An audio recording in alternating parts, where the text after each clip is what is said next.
At the time of recording this video, Donald Trump has declared victory in the United States 2024 elections. And if nothing unprecedented will happen, Donald Trump will be sworn into office in January. I am not an American, but I am trans. And this will have huge repercussions for the trans community in the United States. And I assume if you're watching this, you're a trans person from America, and you're probably freaking out right now. What is most important right now is this is not the time to give up. Do not give up hope. Do not give up being trans. And please, by the love of God, do not give up your life. Because if you give up now, you're doing exactly what they want you to. Being trans and living on right now is your biggest form of protest. I'm now gonna go through things you should know if you are trans in the United States at this time. First and foremost, your safety is the most important thing.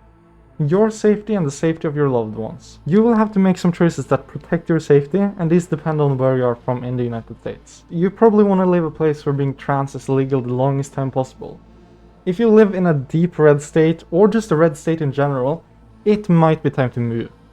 I know that might be really hard, but your safety is really important. We have already seen Republicans take rights away from trans people in red states. States like Tennessee already forced trans people under 18 to detransition even before this election. If you don't live in a safe state already for trans people, get to a deep blue state. Something like California, Vermont, Massachusetts. Your rights will last the longest there, and hopefully long enough to get a new president in office. Moving out of the US is also an option. Moving to countries in Europe, even Canada, will leave you in a safer position than if you are in the United States. But in this case, you need to do your research on HRT in those places. If you have a prescription on HRT, you might be able to get it transferred. It's a bit of paperwork, but it's worth it. If not, know that many EU countries, and especially Scandinavian countries, are really strict on importing medication, so getting DIY injections can be very tricky. Donald Trump will not be sworn into power before the 20th of January. This leaves you with some time to figure out what you need to do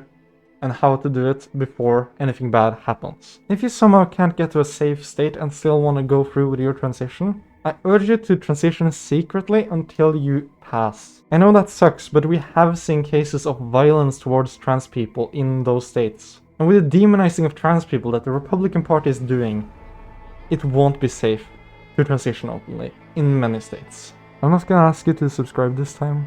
I really did wish I didn't have to record this video. Well, let's keep going. There has been a really high increase in anti-trans legislature from 2023 to 2024. Here's the stats. This will definitely continue under Donald Trump. So here's a map of risk for anti-trans legislator. This map is from May 2024, but it still shows a reflection of things we should be aware of.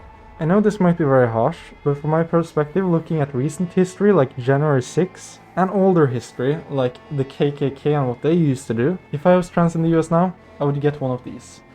This is an airsoft gun. I would get a real one. We do not know how far things will go, and hopefully you will never have to use this. But there is a valid fear that many people have, that there will be anti-trans fascistic groups going around trying to hurt trans people. And in that case, it is smart to have the ability to defend yourself. The path forwards is unclear and will most likely be hard. What we need to do is stick together as a community, take care of each other, help each other out, never give up, live on despite everything. Thank you for watching. I believe in our ability to make it through this. Best of luck.